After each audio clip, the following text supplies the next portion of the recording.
जी Nepal HD television अब तपाईं सँगसँगै।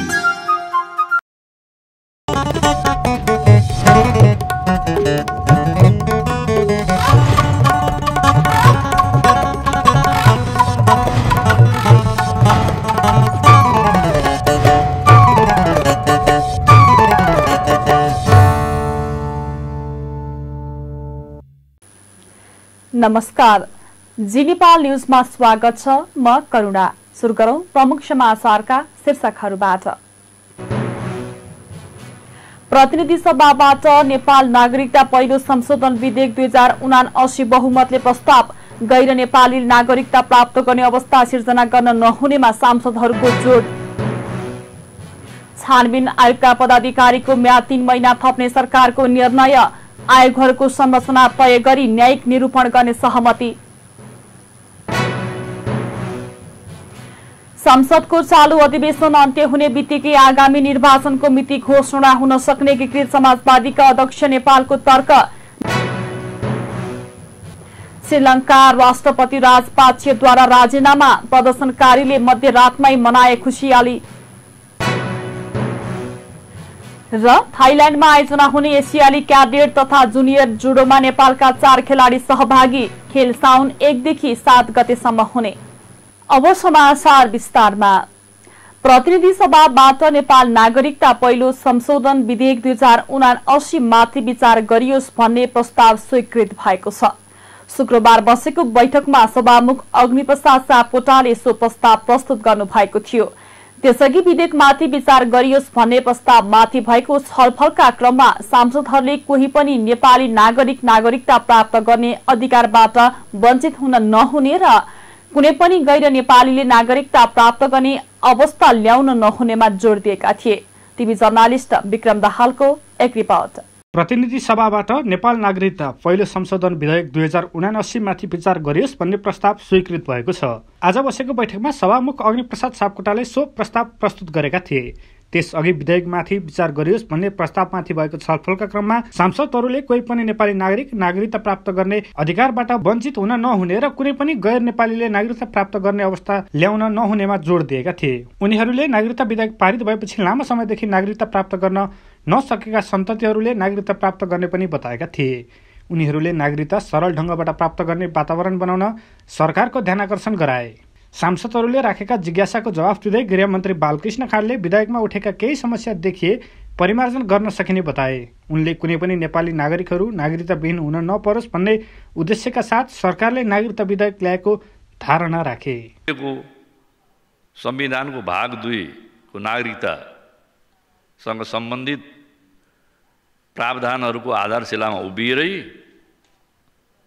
यो विधेयक बनाइएको हो। त्यसकारणले हामीले विधेयक बनाउँदा संविधानका आधारभूत प्रावधानहरूलाई नै ध्यानमा राखेर गराउनु पर्दछ। यो अहिले हामी सबैको राष्ट्रिय दायित्व हो। सबै नेपाली नागरिकले नागरिकता प्राप्त गरून्, यो हामी सबैको साझा सङ्कल्प हो। त्यसकारणले हामी सबैले यो सङ्कल्प पुरा गर्नका लागि नै अगाडि बढ्नु पर्दछ र यसमा सम्मान्य सभामुख महोदय, सङ्घीय संसदका सबै मान्यजीहरूको यसमा सक्रिय सहभागिता, रचनात्मक सहयोग र सकारात्मक धारणाले यो विधेयक चाँडो पास हुनेछ, कारणमा जानेछ। प्रमुख प्रतिपक्ष दल नेकपा एमालेका सांसदहरूले दिएको विरोधको सूचना अस्वीकृत भएपछि गृहमन्त्री खाँडले नागरिकता सम्बन्धी संशोधित विधेयक प्रतिनिधि सभामा प्रस्तुत गरेका हुन्। सदनमा प्रस्तुत गरिएको नयाँ विधेयकले अहिले देखिएको नागरिकता समस्यालाई मूल रूपमा सम्बोधन गर्ने र आमाबाबु नेपाली नागरिक हुँदाहुँदै पनि नागरिकता नपाएर सरकारबाट पाउने सेवा सुविधा लिन वञ्चित भएका लाखौँ युवाले नागरिकता पाउने सरकारले जनाएको छ। नेपालको संविधान 2072ले गैर आवश्यक नेपाली नागरिकलाई पनि राजनीतिक र प्रशासनिक बाहेकका सामाजिक, आर्थिक र सांस्कृतिक अधिकारको उपभोग गर्न पाउने गरी नागरिकता प्रदान गर्ने व्यवस्था गरेको थियो। यो विधेयकले सरकारले गैर आवश्यक नेपालीलाई पनि नेपाली नागरिकता दिने भन्ने असंवैधानिक प्रावधानलाई सम्बोधन गर्नेछ। जी न्युज नेपालका लागि विक्रम दाहाल, काठमाडौँ। सरकारले सत्य निरूपण तथा मेलमिलाप आयोग र बेपत्ता पारिएका व्यक्तिहरूको छानबिन आयोगका पदाधिकारीको म्याद 3 महिनाका लागि थप्ने निर्णय गरेको छ। शुक्रबार बसेको मन्त्री परिषद बैठकले दुवै आयोगको म्याद थप गर्ने निर्णय गरेको एक मन्त्रीले जानकारी दिएका छन्। आयोगका पदाधिकारीको म्याद असार मसान्तमा सकिँदै थियो। त्यसअघि शुक्रबार नै प्रधानमन्त्री निवास बालुवाटारमा बसेको सत्ता गठबन्धनको बैठकमा दुवै आयोग सम्बन्धी ऐनहरू संशोधन गर्ने र सोही अनुसार आयोगहरूको संरचना तय गरी न्यायिक निरूपण गर्ने सहमति भएको थियो। त्यस्तै मन्त्री परिषद बैठकले पेट्रोलियम पदार्थमा कर बापत मूल्य समायोजन भएको रकम उद्योग मन्त्रालय मार्फत आयल निगमलाई प्रदान गर्ने निर्णय पनि गरेको छ। प्रतिनिधि सभाको उपसभामुखमा नेपाली कांग्रेसकी सचेतक पुष्पा भुसाल गौतम निर्वाचित हुनु भएको छ। प्रतिनिधि सभाको शुक्रबारको बैठकमा भएको उपसभामुख पदको निर्वाचन प्रक्रिया मार्फत भुसाललाई उपसभामुख पदमा निर्वाचित गरियोस् भन्ने प्रस्तावको पक्षमा 148 मत, उक्त प्रस्तावको विपक्षमा 93 र मत दिन भन्नेमा 1 मत परेको थियो।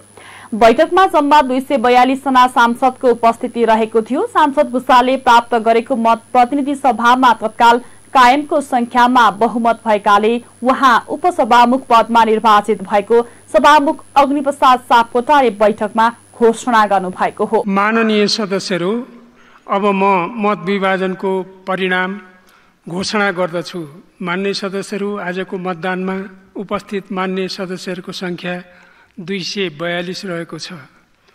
मान्य सदस्यहरू, यस सभाका मान्य सदस्य श्री पुष्प भुसाल गौतमलाई उपसभामुख पदमा निर्वाचित गरियोस् भन्ने प्रस्तावको पक्षमा अर्थात् हुन्छ भन्ने पक्षमा जम्मा 148 मत, प्रस्तावको विपक्षमा अर्थात् हुन्न भन्ने पक्षमा जम्मा 93 मत र प्रस्तावको मत दिन्न भन्ने पक्षमा 1 मत रहेको छ। मान्य सदस्यहरू, यस सभाका मान्य सदस्य श्री पुष्प भुसाल गौतमलाई उपसभामुख पदमा निर्वाचित गरियोस् भन्ने प्रस्तावको पक्षमा 148 मत परेको र उक्त संख्या प्रतिनिधि सभामा तत्काल कायम रहेका सम्पूर्ण सदस्य संख्याको बहुमत भएकोले यस सभाका मान्य सदस्य श्री पुष्पा भुसाल गौतमलाई उपसभामुख पदमा निर्वाचित गरियोस् भन्ने प्रस्ताव बहुमतले पारित भएको घोषणा गर्दछु। उपसभामुखमा कांग्रेसकी सांसद भुसाल र एमालेकी सांसद विद्या भट्टराईले उम्मेदवारी दिनुभएको थियो। तत्कालीन उपसभामुख डाक्टर शिवमाया तुम्बा हाम्फेले 2076 साल माघ 6 गते आफ्नो पदबाट राजीनामा दिएपछि प्रतिनिधि सभाको उपसभामुख पद रिक्त भएको थियो। करिब 2.5 वर्षपछि प्रतिनिधि सभाले उपसभामुख पाएको हो। नेकपा एमाले सरकारले गएको 1 वर्ष समयको बर्बादी मात्र गरेको आरोप लगाएको छ।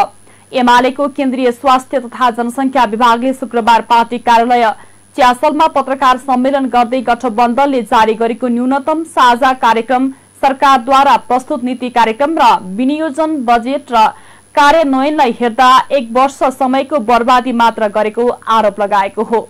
संविधानको रक्षा र कार्यान्वयन, लोकतन्त्रको सुदृढीकरण, संघीय प्रणालीको सुदृढीकरण, जनजीविका र राष्ट्रियताको सवाल, अन्तर्राष्ट्रिय सम्बन्ध, सुशासन र भ्रष्टाचार नियन्त्रणका प्रश्नमा सरकार पुरै असफल भएको एमाले जनाएको छ। संविधानमा उल्लेख गरेको स्वास्थ्य र शिक्षा जस्तो मौलिक हकको कार्यान्वयन गरी समाजवादको आधार तय गर्ने सवालमा सरकारले कुनै काम गर्न नसकेको एमाले स्वास्थ्य विभाग प्रमुख योगेश भट्टराईले बताउनुभयो।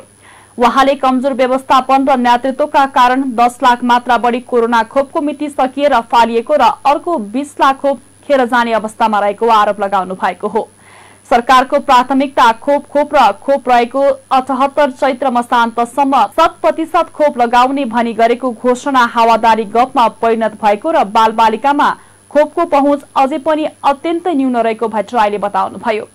उहाँले निजामती सुरक्षा अङ्ग र शैक्षिक क्षेत्र लगायत सबै औपचारिक क्षेत्रलाई बीमाको दायरामा ल्याउने बीमा ऐन 2074 को अवधारणा कार्यान्वयनमा सरकार असफल भएको तर्क गर्नुभयो। संविधानको गलत व्याख्या गरी नेकपा एमाले नेतृत्वको सरकारलाई विस्थापित गरेर नेपाली कांग्रेसका सभापति शेरबहादुर देउवाको नेतृत्वमा 5 दलीय गठबन्धनको सरकार बनेको 79 असार 29 गते 1 वर्ष पुरा भएको छ। सरकार गठनसँगै गठबन्धनले जारी गरेको न्यूनतम साझा कार्यक्रम सङ्घीय संसदमा प्रधानमन्त्रीले गर्नुभएको सम्बोधन, सरकारद्वारा प्रस्तुत नीति कार्यक्रम र विनियोजन बजेट र त्यसको कार्यान्वयनलाई हेर्दा यो सरकारले गएको 1 वर्ष समयको बर्बादी मात्र गरेको देखिन्छ। संविधानको रक्षा र कार्यान्वयन, लोकतन्त्रको सुदृढीकरण, सङ्घीय प्रणालीको सुदृढीकरण, जनजीविकाको सवाल र राष्ट्रियताको रक्षा, अन्तर्राष्ट्रिय सम्बन्धको सुधार, सुशासन कायम गर्ने कुरा, भ्रष्टाचार नियन्त्रण गर्ने जस्ता प्रश्नमा सरकार पुरै असफल भएको महसुस भएको छ। संविधानमा उल्लेख गरेको स्वास्थ्य र शिक्षा जस्तो मौलिक हकको कार्यान्वयन गरी समाजवादको आधार तयार गर्ने सवालमा त सरकारले छेउटुप्पो नै फेला पार्न सकिएको छैन।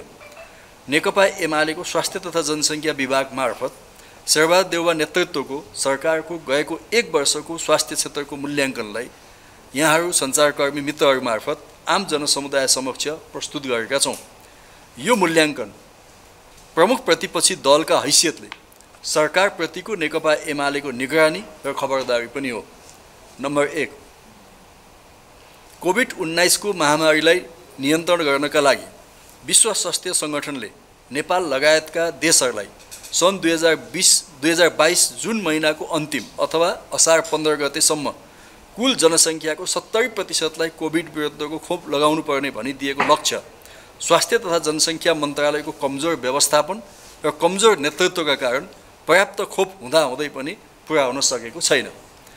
बरु पूर्ववर्ती केपी ओली नेतृत्वको सरकारको पालामा भएका सम्झौता बमोजिम प्राप्त भएका करिब 5 करोड 80 लाख खोपको समुचित व्यवस्थापन मात्र गरेको भए पनि 2 मात्रा खोप सबै नेपालीले अहिलेसम्म पाउने थिए। तर कमजोर व्यवस्थापन र नेतृत्वका कारण 10 लाख मात्रा बढी खोप मिति सकिएर फालिएको तितो सत्य हाम्रा सामु छ। पछिल्लो सूचना अनुसार मन्त्रालयले थप 20 लाख डोज खोप मिति सकिएर फाल्ने तयारीमा लागेको हामीले सूचना पाएका छौँ। प्रधानमन्त्री शेरबहादुर देउवाले आफ्नो सरकारको प्राथमिकता खोप र खोप रहेको र 78 चैत्र मसान्तसम्म 100% खोप लगाउने भनी गरेको घोषणा हावादारी गफमा परिणत भएको छ। त्यस्तै एमालेले शहीद धर्मभक्त मानव अङ्ग प्रत्यारोपण केन्द्रमा व्यक्ति केन्द्रित गरी गठन आदेश संशोधन गरिएको र यस्ता कार्यले संस्थागत विकासमा दीर्घकालीन असर गर्ने निश्चित रहेको जनाएको छ। आम महिलाहरूले प्रयोगमा ल्याउने सेनिटरी प्याडका सन्दर्भमा सरकारले लिएको नीतिले राष्ट्रिय उद्योगलाई धराशायी पारेको र यसले सरकारी नेतृत्व नीतिगत भ्रष्टाचारमा संलग्न भएको ज्वलन्त प्रमाणित भएको एमालेले जनाएको छ। अमेरिकाले बालबालिकाका लागि कोरोना विरुद्धको थप 10,08,000 डोज फाइजर भ्याक्सिन उपलब्ध गराएको छ। 5 देखि 12 वर्षसम्मका बालबालिकाका लागि लगाउन मिल्ने 10,08,000 डोज भ्याक्सिन बिहिबार बेलुकी नेपाल आइपुगेको नेपाल स्थित अमेरिकी दूतावासले जनाएको छ। यो सँगै स्वास्थ्य तथा जनसङ्ख्या मन्त्रालय र युनिसेफ नेपालसँगको सहकार्यमा अमेरिकाले फाइजर बायोटेक कोभिड-19 भ्याक्सिनको 40 लाखभन्दा बढी डोज नेपाललाई निशुल्क उपलब्ध गराइसकेको जनाएको छ। नेपाल प्रहरीका अतिरिक्त महानिरीक्षक केआइजी विश्वराज पोखरेलले दायर गर्नुभएको रिट खारेज भएको छ। पोखरेलले प्रहरी महानिरीक्षकमा आइजिपी धीरज प्रताप सिंहको नियुक्ति विरुद्ध दायर गर्नुभएको रिट आज शुक्रबार सर्वोच्च अदालतले खारिज गरेको हो। कायम मुकायम प्रधान न्यायाधीश दीपक कुमार कार्की र न्यायाधीश डाक्टर कुमार चुडालको संयुक्त इजलासले आइजिपी बडुवा विरुद्ध पोखरेलले दायर गर्नुभएको रिट खारेज गर्ने फैसला गरेको हो। यो सँगै पोखरेलको आइजिपी बन्ने सपना सकिएको छ। आइजिपी नियुक्ति विरुद्धको मुद्दामा आज एआइजी पोखरेल पक्षका वकिलले जवाफी बहस गरेसँगै फैसला आएको हो। यस मुद्दामा आज शुक्रबार कायम मुकायम प्रधान न्यायाधीश नेतृत्वको इजलासमा 5औं पटक सुनवाई भएको थियो। गएको वैशाख 18 गते आइजिपीमा सिंहलाई नियुक्ति गर्ने मन्त्री परिषदको निर्णय विरुद्ध एआइजी पोखरेलले गएको वैशाख 19 गते सर्वोच्च अदालतमा रिट निवेदन दायर गर्नुभएको थियो। पोखरेलले रिट निवेदनमा आफूभन्दा 1.5 वर्ष कनिष्ठलाई बढुवा गर्ने सरकारको निर्णय बदर गर्न माग गर्नुभएको थियो। बाँके प्रहरीले 1 वर्षमा 168 जना फरार अभियुक्त पक्राउ गरेको छ। बाँके प्रहरीका मुद्दा शाखाका इन्चार्ज चक्र डम्बर पालले गत साउनदेखि यही असार महिनासम्म 168 जना फरार अभियुक्तलाई पक्राउ गरेको बताउनु भएको हो। उहाँका अनुसार बाँके जिल्ला अदालतले विभिन्न मुद्दामा सजाय तोकेको फरार अभियुक्तहरूलाई विभिन्न स्थानहरूबाट पक्राउ गरिएको हो। पक्राउ परेकाहरूबाट 56,53,835 जरिवाना र 134 वर्ष 2 महिना 16 दिन कैद असुल गरिएको छ। बाँके प्रहरी फरार अभियुक्त पक्राउ गर्नमा लुम्बिनी प्रदेशकै अगाडि रहेको छ। अत्यधिक गर्मीका कारण वीरगञ्ज महानगरपालिका मातहतमा रहेका विद्यालयहरू साउन 20 गतेसम्म बन्द हुने भएका छन्। महानगरपालिकाको शैक्षिक प्रशासन महाशाखाले शुक्रबार विज्ञप्ति जारी गर्दै अत्यधिक गर्मीका कारण बालबालिकामा पर्न जाने प्रतिकूलतालाई मध्यनजर गर्दै विद्यालय बिदा हुने जनाएको हो। यसअघि बढ्दो गर्मीका कारण महानगरपालिकाले असार 28 देखि 31 सम्मका लागि सबै विद्यालयहरूको पठन पाठन बन्द गरेको थियो। मौसम प्रतिकूलता अझ बढ्दै गएकोले शैक्षिक क्यालेण्डरमा साउन 8 गतेबाट वर्षे बिदा उल्लेख भए तापनि त्यसलाई संशोधन गरी साउन 1 देखि 20 गतेसम्म वर्षे बिदा गरेको शिक्षा अधिकृत हरि राउतले जनाउनु भएको छ। यसैगरी पर्साको पोखरिया नगरपालिका धोबिनी र पकाहा मैनपुर गाउँपालिकाले साउन 1 देखि 28 गतेसम्मका लागि विद्यालय बन्द रहने जनाएका छन्। नेकपा एकीकृत समाजवादीका अध्यक्ष माधवकुमार नेपालले संसदको चालू अधिवेशन अन्त्य हुने बित्तिकै आगामी निर्वाचनको मिति घोषणा हुन सक्ने बताउनु भएको छ। शुक्रबार काठमाडौँमा बागमती प्रदेश कमिटिले आयोजना गरेको तेस्रो पूर्ण बैठकलाई सम्बोधन गर्दै अध्यक्ष नेपालले संसदको चालू अधिवेशनपछि अब कुनै पनि बेला प्रतिनिधि सभा र प्रदेश सभाको निर्वाचन मिति घोषणा हुन सक्ने भन्दै तयारीमा जुट्न कार्यकर्तालाई निर्देशन दिनुभएको हो। संघ प्रदेश सभाको निर्वाचनले राष्ट्रिय राजनीतिमा ठूलो प्रभाव पार्ने भएकाले सोही अनुरूप लगनशील भएर आफ्नो पार्टीको प्रतिनिधित्व हुने गरी लाग्न पनि उहाँले निर्देशन दिनुभयो। उहाँले धेरै कारणका बीच स्थानीय तहमा सबै स्थानमा जित हासिल गर्न नसकेपछि आगामी निर्वाचनमा पार्टीले धेरै भन्दा धेरै सिट जित्ने दावी गर्नु भएको छ। अध्यक्ष नेपालले स्थानीय तहको निर्वाचन महानगर र उपमहानगर बाहेकका स्थानमा प्रभावकारी रूपमा तालमेल हुन नसकेको बताउनुभयो। आफ्नो पार्टीलाई तालमेलका क्रममा अपमानजनक व्यवहार भएको भन्दै आगामी निर्वाचनमा सबै गल्तीहरूलाई सच्याएर अघि बढ्नुपर्ने उहाँको भनाइ छ। एउटै उद्देश्य छ, जनताको सेवा। जनताको सेवा गर्ने भावनाले पुरानो समाजमा परिवर्तन र समाजका सबै क्षेत्रमा रूपान्तरण हो। यो रूपान्तरण गर्ने उद्देश्यलाई साकार पार्नका लागि हामीले अगाडि बढ्नु छ। अहिले त हामी एउटा परिस्थितिले गर्दाखेरि केही पार्टीहरू एक ठाउँमा उभिएका छन्। यी पार्टीहरू सधैँभरि एउटै ठाउँमा उभिरहन्छन् भनेर केही पनि छैन। टोलमा जित्यौँ हामी, तुलसीपुरमा जित्यौँ हामी, त्यस हुनाले गठबन्धनले हामीलाई दिएको महानगरपालिकाको मेयरमा जित्यौँ, उपमेयरमा जित्दा जित्दै पनि हार्यौँ। उपमहानगरपालिकाको मेयरमा जित्यौँ, जित्दा जित्दै पनि 3 ठाउँमा हामी हार्यौँ। यसकारण पनि गठबन्धनले महानगरपालिका उपमहानगरपालिकामा मेयर उपमेयरमा ठिकै निर्णय गरेको थियो। तर वडाहरूमा हामी अड्न सकेनौँ, वडाहरूमा जुझ्न सकेनौँ, तल हामी लड्न सकेनौँ, तल जुझ्न सकेनौँ। एक्लै पनि उठाउने आँट गरेनौँ। एक्लै उठाउने आँट गरेको भए एउटा बेग्लै किसिमको स्थिति पैदा हुने थियो। अवश्य त्यसले के हुन्थ्यो भने फाइदा केपी ओलीले उठाउने थियो, काङ्ग्रेसले उठाउन सक्ने थिएन, माओवादीले उठाउन सक्ने थिएन। सके हामी आफै पनि जित्ने थियौँ। हामी जित्न नसके पनि अरूलाई पनि जित्न हम्मे पर्ने थियो। बल्ल चेत खुल्ने थियो। अहिले पनि चेत खुलिया छ कि छैन थाहा छैन। त्यस हुनाले अब आउने चुनावको सन्दर्भमा जुन मङ्सिर महिनाको 2 गते भने बाहिर आएको छ, हामीले त तय गरिसकेका छैनौँ। तर अनुमान के छ भने संसदको अधिवेशन सकिने बित्तिकै, किन अब 4 महिना पहिले चुनावको मितिको घोषणा गर्नुपर्ने भएको हुनाले, मङ्सिरभन्दा पर जान सक्ने सम्भावना नभएको हुनाले चुनावको मितिको कुनै पनि बेलामा घोषणा हुन सक्छ। त्यो तयारीमा अहिलेदेखि जुट्नुहोस्। त्यो तयारीमा जुट्नका लागि अब तुरुन्तै पनि चुनावको मितिको घोषणा हुन सक्ने भएको हुनाले अहिलेदेखि नै कार्यकर्ताहरूको राम्रो विन्यास गर्नुहोस्। प्रत्येक जिल्लामा नेताहरूको केन्द्रीकरण होस्। ती जिल्लाका पनि निर्वाचन क्षेत्र वाइज जिम्मा पनि दिइयोस्। प्रदेश सभाको निम्ति हुने चुनावको निम्ति चुनाव क्षेत्रमा पनि जिम्मा दिइयोस्। त्यसको निम्ति पालिकामा कसलाई जिम्मा दिने हो त्यसलाई जिम्मा दिएर पठाइयोस्। वडामा पनि जिम्मा दिइयोस्। अनि घर जाने काम भएको छ कि छैन, घर अभियान चलाउने काम भएको छ कि छैन, हाम्रो चिन्ह निर्वाचन चिन्ह कलमको प्रचार गर्ने काम भएको छ कि छैन, पार्टीको नीति र विचारको प्रचार गर्ने काम भएको छ कि छैन, यसको अनुगमन गर्ने काम गरियोस्। बैठकमा गत वैशाख 30 गते सम्पन्न स्थानीय तह निर्वाचन, विगतमा प्राप्त गरेको उपलब्धि र कमजोरीका सँगै आगामी कार्यदिशाका बारेमा पनि छलफल भएको बताइएको छ। भारत सरकारले नेपालको बाढी तथा प्राकृतिक प्रकोप प्रभावितका लागि राहत सामग्री सहयोग गरेको छ। शुक्रबार सिंहदरबारमा नेपालका लागि भारतीय राजदूत नवीन श्रीवास्तवले गृहमन्त्री बालकृष्ण खाँडलाई 3000 टेन्ट र 10 रबर बोट सहयोग हस्तान्तरण गर्नुभएको हो। हस्तान्तरण समारोहमा गृहमन्त्री खाँडले राहत सामग्री सहयोगका लागि भारतीय जनता र भारत सरकारप्रति आभार व्यक्त गर्नुभयो।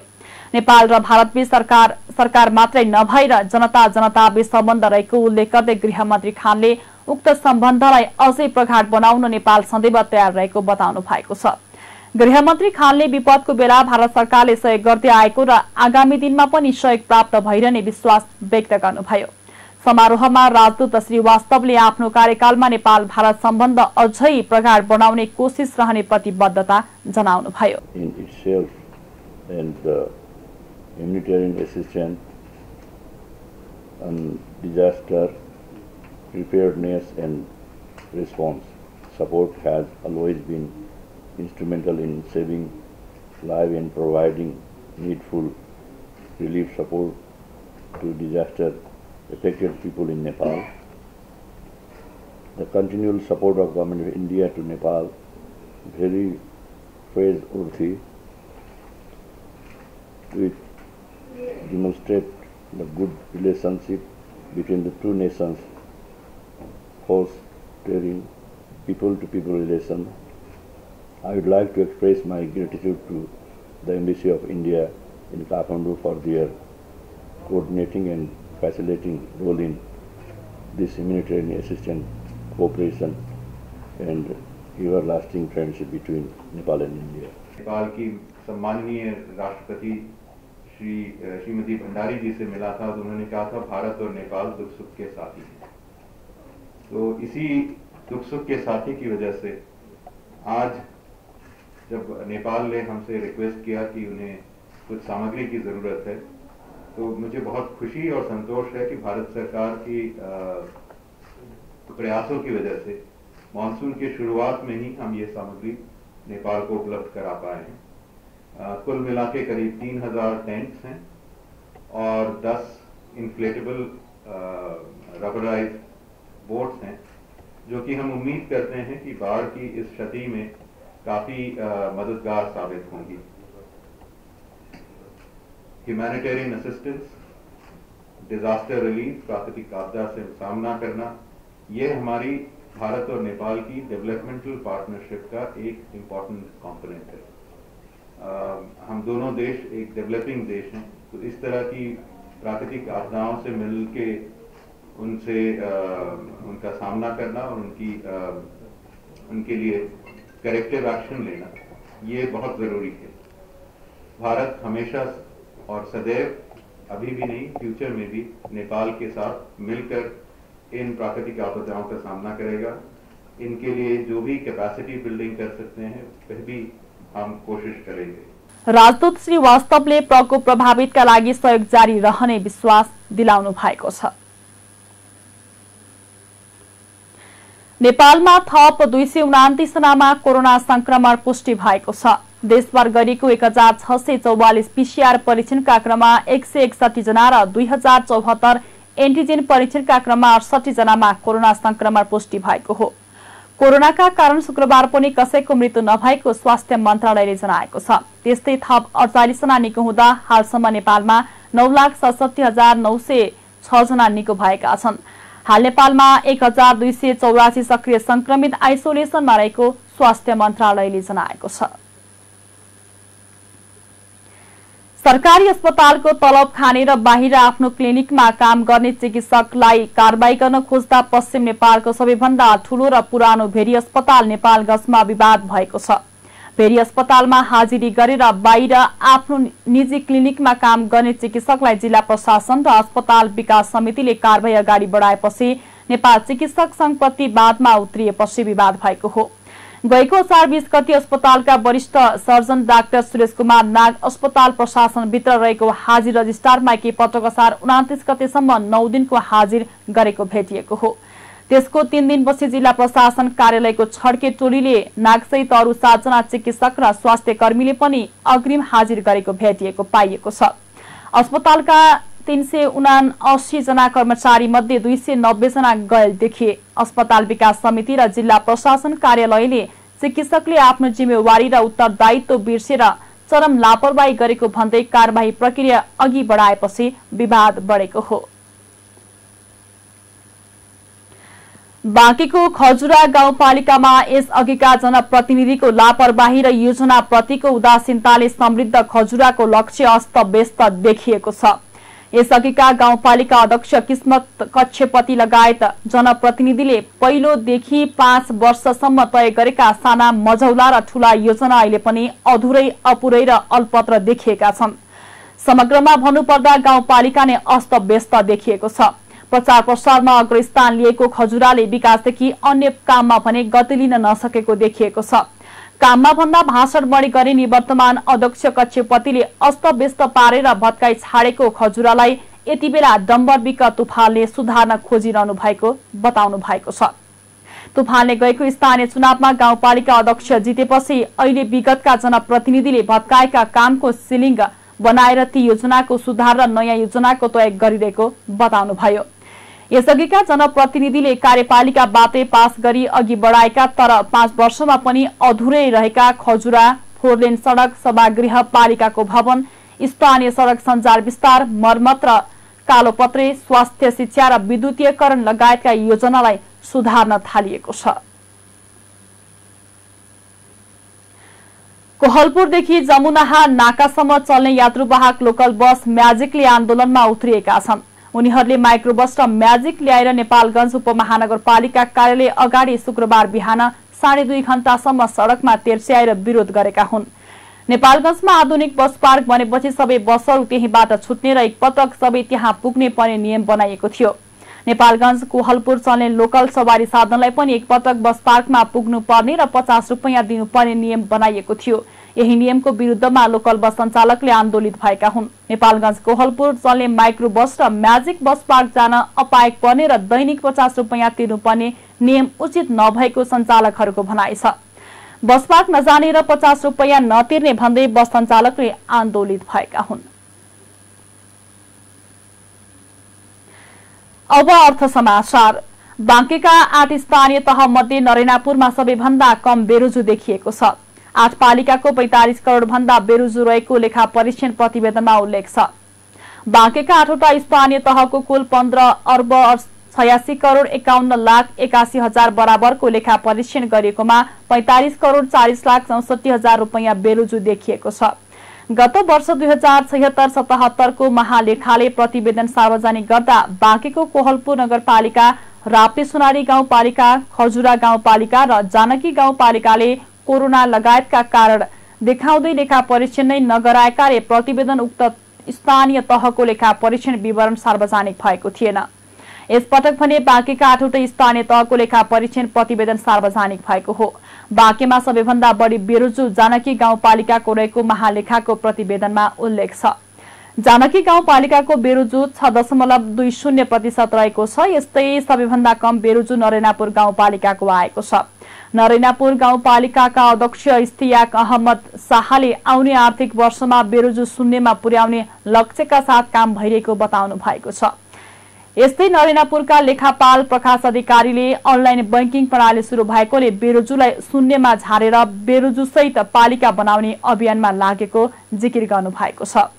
नरेनापुरका प्रमुख प्रशासकीय अधिकृत भरत बस्नेतले जनप्रतिनिधिहरूको सहयोगका कारण बेरोजु कम गर्न सफल भएको बताउँदै आउने आर्थिक वर्षमा अपेक्षित रूपमा कमी आउने बताउनुभयो। महालेखा परीक्षकको कार्यालयले बजेट अनियमित तवरले खर्च गरेका कारण बेरोजु रकम बढेको जनाएको छ।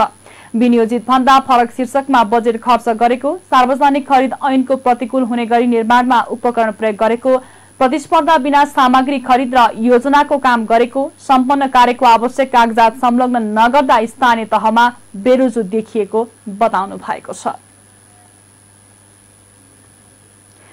नेप्सेमा 2वटा कम्पनीको बोनस शेयर सूचीकृत भएको छ, जसमा आरम्भ चौतारी लघुवित्तको 6,02,202 किता र मिथिला लघुवित्तको 3,40,874 किता बोनस शेयर रहेको छ।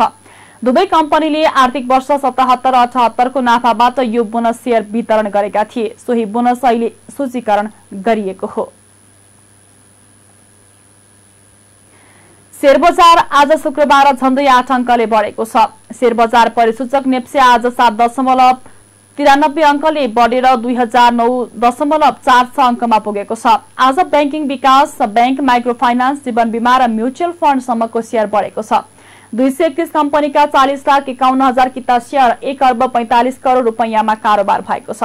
सबैभन्दा धेरै माथिल्लो तामाकोसीको शेयर 19 करोड 72 लाख रुपैयाँमा किनबेच भयो। आज नेपाल इन्भेस्टमेन्ट डिबेन्चर र माछापुच्छ्रे बैंकको डिबेन्चरको शेयर 10% बढेको छ। समग्र बजार बढे पनि ग्रीन लाइफ हाइड्रो पावरको शेयर सबैभन्दा धेरै 5% घटेको छ। अब अन्तर्राष्ट्रिय समाचार।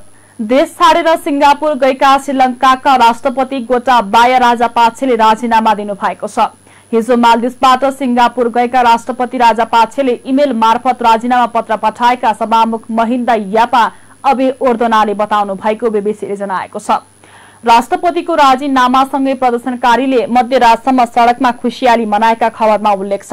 राष्ट्रपति राजापाक्सेले यसअघि नै कार्यवाहक राष्ट्रपतिको जिम्मेवारी प्रधानमन्त्री रनिल विक्रमासिंघेलाई सुम्पिनु भएको छ। तर राजीनामा दिनुको साटो प्रधानमन्त्रीले उल्टै कार्यवाहक राष्ट्रपतिको समेत जिम्मेवारी लिएको भन्दै प्रदर्शनकारी आक्रोशित छन्। प्रदर्शन चर्किँदै गएपछि प्रधानमन्त्री विक्रमासिंघेले देशमा संकटकालको घोषणा गर्दै केही ठाउँमा कर्फ्यू लगाउनु भएको छ। आर्थिक रूपमा टाढ पल्टेको श्रीलंकामा प्रदर्शनकारीले राष्ट्रपति निवास र प्रधानमन्त्री निवास नै कब्जामा लिएका छन् भने प्रधानमन्त्रीको निजी निवासमा आगजनी गरेका छन्। देश आर्थिक रूपमा टाढ पल्टिनुको कारण राष्ट्रपति राजापाक्सेको नातावाद मुख्य कारण रहेको उनीहरूको आरोप छ। श्रीलंकामा औषधि समेत उपलब्ध हुन छाडेको छ। इन्धन, खाद्यान्न लगायतका दैनिक उपभोग्य वस्तुको अभाव छ। स्कुल कलेज बन्द रहेका छन्। इन्धन अभावमा यातायात र कल कारखाना समेत ठप्प रहेका छन्। अब खेल समाचार। थाइल्याण्डको बैंककमा आयोजना हुने एसियाली क्याडेट तथा जुनियर जुडो च्याम्पियनशिपमा नेपालका 4 खेलाडीले प्रतिस्पर्धा गर्ने भएका छन्।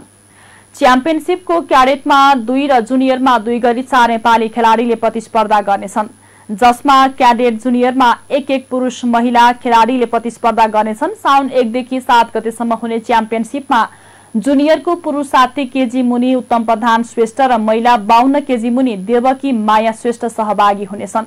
क्याडेटको पुरुष 55 केजी मुनि ताराबहादुर भुजेल र महिला 48 केजी मुनि निशा श्रेष्ठले खेल्नेछन्। घरेलु प्रतियोगितामा 4 खेलाडीले बन्दी सहायता नियोग पामको प्रतिनिधित्व गर्छन्। देवकी र निशा सहोदर दिदी बहिनी पनि रहेका छन्। च्याम्पियनशिपका लागि 4 खेलाडी सहित 8 सदस्यीय नेपाली टोली शुक्रबार त्यसतर्फ प्रस्थान गर्नेछन्। नेपाली टोलीलाई राष्ट्रिय खेलकुद परिषदका सदस्य सचिव टंकलाल घिसिङले टोलीलाई सफलताको शुभकामना दिँदै शुक्रबार विदाई गर्नुभएको हो। सदस्य सचिव घिसिङले राष्ट्रलाई सम्झेर उच्च मनोबलका साथ प्रदर्शन गर्न खेलाडीलाई हौसला दिनुभएको थियो। नेपाली टोली प्रमुखमा नेपाल जुडो संघका अध्यक्ष समेत रहनुभएका जुडो युनियन अफ एसियाका एजुकेसन एन्ड कोचिङ कमिसनका सदस्य दीपक हर्ष बज्राचार्य रहनु भएको छ। टिम व्यवस्थापकमा दावा ग्याल्जेन शेर्पा तथा प्रशिक्षकमा दीपक श्रेष्ठ हुनुहुन्छ। जुडो संघका खेलकुद निर्देशक सुप्रसिद्ध ताम्राकार पनि टोलीसँग बैंकक जाँदै हुनुहुन्छ। खेल समाचार सँगै हामी जी नेपाल न्यूजको अन्त्यमा आइसकेका छौं। जाँदा जाँदै प्रमुख समाचारका शीर्षकहरू पुनः एकपटक। प्रतिनिधि सभाबाट नेपाल नागरिकता पहिलो संशोधन विधेयक 2079 बहुमतले प्रस्ताव। गैर नेपाली नागरिकता प्राप्त गर्ने अवस्था सिर्जना गर्न नहुनेमा सांसदहरूको जोड। छानबिन आयोगका पदाधिकारीको म्याद 3 महिना थप्ने सरकारको निर्णय। आयोगहरूको संरचना तय गरी न्यायिक निरूपण गर्ने सहमति। संसदको चालू अधिवेशन अन्त्य हुने बित्तिकै आगामी निर्वाचनको मिति घोषणा हुन सक्ने एकीकृत समाजवादीका अध्यक्ष नेपालको तर्क। श्रीलंका राष्ट्रपति राजपाक्षेद्वारा राजीनामा। प्रदर्शनकारीले मध्यरातमै मनाए खुशियाली। र थाइल्याण्डमा आयोजना हुने एसियाली क्याडेट तथा जुनियर जुडोमा नेपालका 4 खेलाडी सहभागी। खेल साउन 1 देखि 7 गतेसम्म हुने।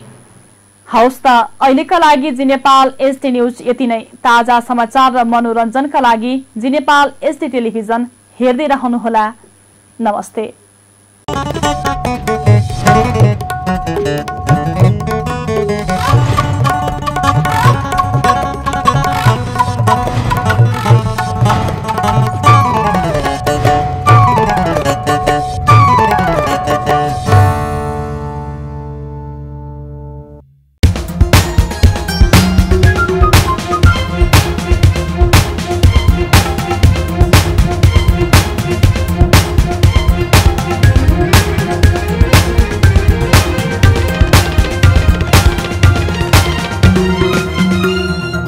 जी नेपाल एचडी टेलिभिजन अब तपाईं सँगसँगै